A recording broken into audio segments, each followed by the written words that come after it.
Hello friends, आज हम बात करने वाले हैं जूनियर टीममेट और हेल्पर की आने वाली वैकेंसीज के बारे में। तो आप सबका मेरे चैनल शिवालिक हिल्स में स्वागत है। चैनल को लाइक कीजिए, सब्सक्राइब कीजिए और आने वाले इन्फॉर्मेटिव वीडियो को ध्यान से देखिए। तो चलिए वीडियो को शुरू करते हैं और चलते हैं अपनी मोबाइल स्क्रीन पर।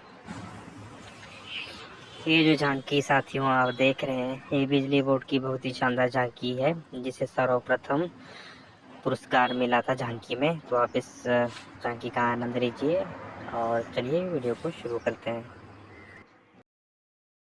तो चलिए वीडियो की शुरुआत करते हैं स्क्रीनशॉट के साथ।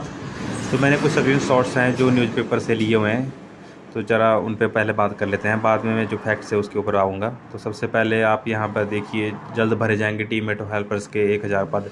ये न्यूज़ तो आपने 27 अगस्त की है, जिसमें आपने देखा है कि 1000 वैकेंसी जो भरने वाले सुखविंदर सिंह, जो हमारे माननीय मुख्यमंत्री महोदय, उनके द्वारा आश्वासन दिया गया था।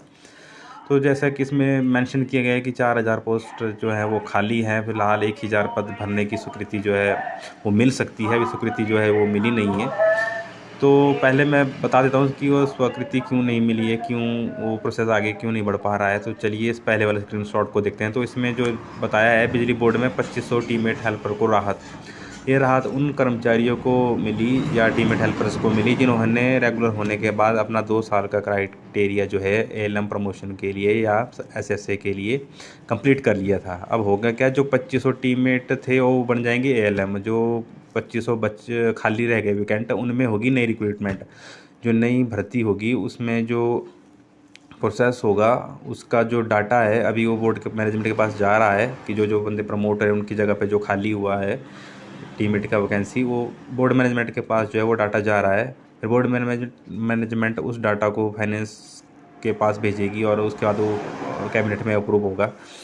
तो ये था पहला। जो दूसरा जो स्क्रीनशॉट था उसका थोड़ा सा मैंने आपको बताया ब्यौरा। तो चलिए अब करते हैं हम अपने फैक्ट्स के ऊपर बात। तो जो लास्ट टाइम रिक्वायरमेंट हुई थी उसमें क्या था, तो इसमें जो सिलेक्शन प्रोसेस था वो 10th का जो 16% मार्क्स थे वो लगते थे, प्लस 25 नंबर जो थे वो आईटीआई के थे, परसेंटेज में नहीं, टोटल 25 ही नंबर थे जो आईटीआई सर्टिफिकेट था उसके, और प्लस डॉक्यूमेंटेशन में जो हो गया आपके सर्टिफिकेट्स हो गए, जैसे लैंडलेस फैमिली का हो गया, बीपीएल का हो गया, एससी का हो गया, या कोई और डॉक्यूमेंट एनएसएस का हो गया, या कोई स्पोर्ट्स का कोटा वगैरह हो गया। तो उस हिसाब से जो है मेरिट बनती थी। अब क्या हुआ कि अब आपको पता है कि एलएम जो प्रमोशन है उसमें आर एंड पी रूल्स जो हैं वो चेंज हो चुके हैं। उससे क्या हुआ, R and P rule change कैसे हो गए, जो जो पहले जूनियर टीममेट के नाम से होती थी वैकेंसी, अब उसको डायरेक्ट टीममेट के नाम पे जो है वो कर दिया गया है। टीममेट के नाम पर कर दिया गया है। और उसमें अब हुआ कि एक ही जो टीममेट बन गए उनका जो पे स्केल में जो सैलरी था वो भी बढ़ गया। जब पे स्केल में सैलरी बढ़ गया तो मैनेजमेंट के ऊपर थोड़ा सा, ये कह सकते हैं कि थोड़ा सा बर्डन ज़्यादा हो गया। ठीक है। और आर एंड पी रूल्स भी चेंज हो गए कि जो एलएम बनेगा वो 2 साल के बाद बनेगा, फिर उसके बाद 3 साल के लिए लाइनमैन के लिए। इस तरह का जो है एक सिस्टम सा बन गया, R and P rules change हो गए। तीसरा, न्यू पे स्केल के बारे में मैंने आपको बता दिया। चौथा ओपीएस, उसके बारे में मैं ज़्यादा बात नहीं करना चाहता, वो तो गवर्नमेंट का अपना डिसीजन है। अब बात कर लेते हैं सर्विस कमेटी के बारे में। जो वैकेंसियाँ जितनी भी खाली हुई एलएम बनने के बाद, जब तक सर्विस कमेटी की मीटिंग नहीं हो जाती, मुझे नहीं लगता है उससे पहले कोई अपडेट होगा वैकेंसियों के लेकर, क्योंकि सर्विस कमेटी अप्रूवल देगी वैकेंसीज़ के लिए। सर्विस कमेटी पे हमें जो है रिलायबल रहना पड़ेगा और वेट करना होगा कि सर्विस कमेटी कब होगी। अब मुझे इस बार ऐसा डाउट भी लग रहा है, जो सिलेक्शन प्रोसेस है वो भी चेंज हो जाएगा, क्योंकि R and P rules change हुए हैं।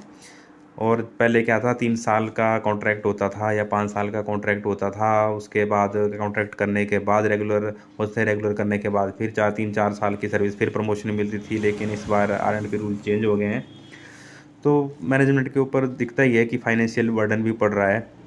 और रही बात नेक्स्ट प्रोसेस की, तो नेक्स्ट प्रोसेस में मुझे लगता है कि जो सिलेक्शन प्रोसेस है हमारा लास्ट टाइम का जो हुआ था, जैसे 10% 10th के 60%, 25 आईटीआई के, उनमें हो सकता है कि इस बार कुछ फिजिकल टेस्ट भी इसमें हो, क्योंकि फिजिकल टेस्ट आपको पता ही है कितना इंपॉर्टेंट है, पोल पे क्लाइंबिंग एट्सेट्रा, और काम करना, थोड़ा नॉलेज होना तो ज़रूरी है। हो सकता है इस बार आईटीआई की परसेंटेज को ज़्यादा महत्व दिया जाए, क्योंकि बहुत सारे जो हमारे साथी हैं जिन्होंने आईटीआई कर चुके हैं इलेक्ट्रीशियन ट्रेड में, उनका ये भी कहना था कि जो परसेंटेज है वो उसको जो है आईटीआई की ज़्यादा ली जाए, 10th की कम किया जाए, क्योंकि जो 10th की मेरिट है, 10th में जो मेरिट बनती है वो किसी हिसाब से एक टेक्निकल में बेनिफिशियल नहीं है, क्योंकि जो आईटीआई कर चुका है उसके पास स्किल्ड ज़्यादा है। तो जो ज़्यादा बेनिफिट है जो आईटीआई सर्टिफिकेट को या डिप्लोमा को देना चाहिए मेरे हिसाब से, जो मैं ये सोच रहा हूँ पैटर्न चेंज होना चाहिए भर्ती का, ताकि सबको मौका मिले। ऐसा क्या होता है कि जो 10th में ज़्यादा परसेंटेज वाला है वो तो उसका चांसेस वैसे ही बढ़ जाएंगे, पर जो आईटीआई वाला है वो बेचारा वहाँ फंस जाएगा। ठीक है, तो ये कुछ इन्फॉर्मेशन थी। तो अपडेट यही है कि जब तक सर्विस कमेटी की मीटिंग नहीं हो जाती तब तक हमें थोड़ा वेट करना पड़ेगा।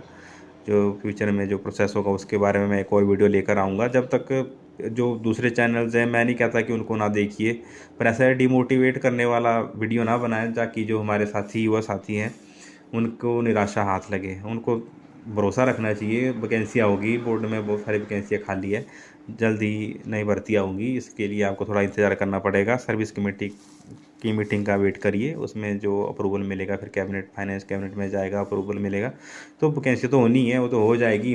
मार्च तक तो आप मतलब सोचिए मत, मार्च तक तो आप सोचिए मत। अगर दिसंबर में भी सर्विस कमेटी की मीटिंग हो गई, उसके बाद कैबिनेट जनवरी में होगी शायद, या ना हो, क्या पता। आप जिस हिसाब से तो लग रहा है, पता है आपको, बहुत सारा लॉस इस मानसून में झेल रही है गवर्नमेंट। तो ऐसा ही है, जब तक सर्विस कमेटी की मीटिंग नहीं हो जाती तब तक वेट कीजिए। फिर आगे के प्रोसेस के बारे में मैं एक और वीडियो लेकर आऊँगा।